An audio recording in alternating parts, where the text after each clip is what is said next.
আসসালামু আলাইকুম, আশা করি সবাই ভালো আছেন। আজকে কথা বলবো ডলার নিয়ে।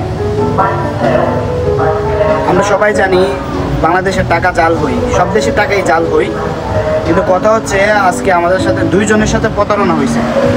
একজনের সাথে $50 এবং একজনের সাথে $10। আমার সাথে যেটা হয়েছে, আমার সাথে হয়েছে $10। আমার সাদিক পাকিস্তানি, ওর সাথে আমার পরিচয় এখানে হোটেলে, একসাথে আমরা পাশাপাশি হোটেলে থাকি, একই হোটেলে 2 রুমে থাকি। কথা হচ্ছে ওর সাথে $50 হয়েছে। কীভাবে?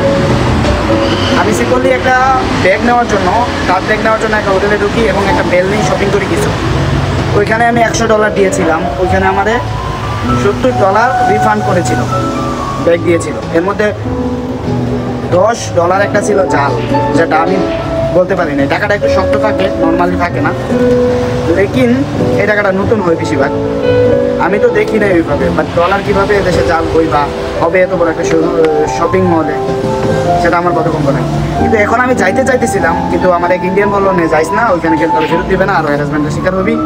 এবং কেউ যদি তোর কাছে অবৈধ ডলার পায়, অবৈধ টাকা পায়, তাহলে কিন্তু তোর জেল জরিমানা হওয়ার সম্ভাবনা আছে যদি পুলিশ কেস করে। এখন কথা হচ্ছে আপনার ডলার নেওয়ার সময় কপি লেখাটা যাতে না আসে। এখানে দেখেন কপি লেখা আছে, এই মানুষটার উপরে কপি, এই যে এখানে লেখা আছে স্পষ্ট, এখানে লেখা আছে স্পষ্ট কপি, ঠিক আছে? তাদের কম্বোডিয়ার ভাষায় লেখা আছে এবং ইংলিশেও কপি লেখা আছে।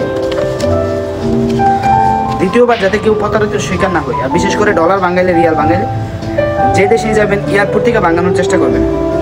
এবং যে দেশের গলিগুলি যে ছোট ছোট কাউন্টারগুলো থাকে, এই কাউন্টার থেকে ভাঙাবেন।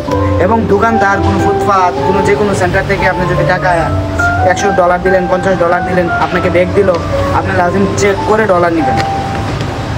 সব দেশেই জাল আছে। আমি সৌদি আরব থাকি, সৌদি আরবেও $200 নোট জাল হয়ে থাকে, সেটা আমিও দেখছি, আমার সাথে এরকম আমিও প্রতারিত শিকার হয়েছি। এবং এই ডলার থেকে, ডলার বিশেষ করে $100, $50, $20, এই ডলারগুলো আপনি লাজিম চেক করবেন যে টাকাগুলো কি নর্মালি নতুন নাকি পুরাতন। আর এয়ারপোর্ট থেকে নিলে চেক করতে হবে না, এয়ারপোর্টে কখনো 2 নম্বরই করবে না।